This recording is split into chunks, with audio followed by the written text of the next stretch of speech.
Well, pregnancy loss survivors will be able to access 2 days of paid leave under new legislation introduced into federal parliament this week.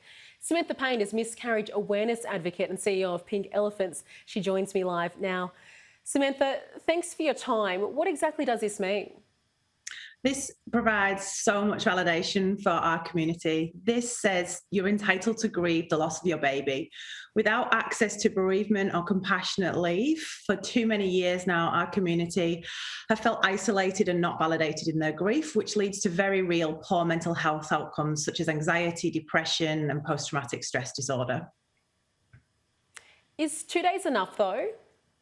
It's really around the fact that if there is a death within your immediate family at the moment, you have access to compassionate/bereavement leave. However, miscarriage was never put under there. So what that said to our community was that the death of your baby doesn't matter. It's almost like your baby didn't exist. You're not entitled to this leave. So it's not about the amount of leave. It's really about the validation with the type of leave. But what I'd like to really add to that is we've seen several early adopters over the last 12 months through our workplace program where we work closely with organisations who are stepping up above already, and they're offering 5 days paid leave, they're offering 2 weeks paid leave. They're really working with us in consultation with their business and working out what the needs of the women and partners are. So we're already seeing people go further than the 2 days, which is excellent. Now, you've experienced your own miscarriage. How challenging was that time? Incredibly challenging, probably some of the darkest times of my life. So we sadly had 2 miscarriages after having our first daughter, which is what drove me to set Pink Elephants up. I really struggled to find that circle of support, that community of other women who'd also gone through miscarriage. There was a lot out there for the later term loss, but very little at that point for the early loss. So that's what drove me to set Pink Elephants up. Sadly, we experienced another miscarriage last year. We lost a baby girl at 9 weeks, and that also was incredibly devastating. But it also drove me further with this campaign. We've been lobbying for bereavement leave for 3 years. But last year, when I had access to bereavement leave myself, I saw just how incredibly validating and empowering that was for me to go through the grief process. So it's driven us further with this campaign.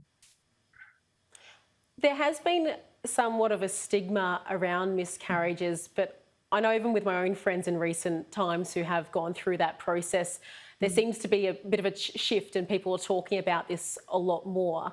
Does something like this sort of help send a message to allow people to be a lot more open about this process?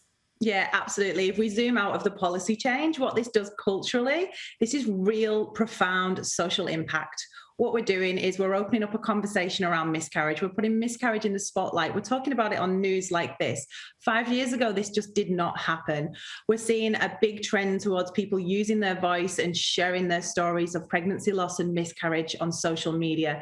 And a lot of that is working towards removing the stigma and challenging these cultural taboos. And we all have a role to play in that, because if we share the truth of our experience of miscarriage, we find then that they're more likely to be met with empathy and understanding and validation of the experience as true bereavement, which 5 years ago, 10 years ago, that just wasn't the case. It was very much minimized. It was, at least you know you can get pregnant, or at least it happened early.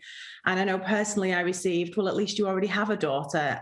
And it was almost as if, well, the baby that we've just lost doesn't exist then, that doesn't matter. And it really does. And we know that from research, the impact of miscarriage is not just within the week after the loss, it's lasting for years. There was research last year that published 9 months after a loss, a sixth of women still had clinical levels of anxiety, post-traumatic stress disorder, and depression. So we need to do better. And this policy change is a huge way of putting mislight under the spotlight.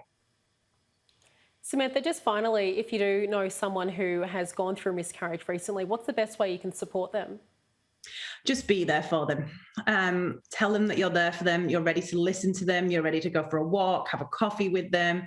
Make sure they're provided for. If they've got other children, look after their children, give them space to grieve. Be ready to listen. Know that they might not be ready to open up straight away, and that's okay. But the best thing you can do is say, I'm sorry for your loss. I'm here for you, and be present for them.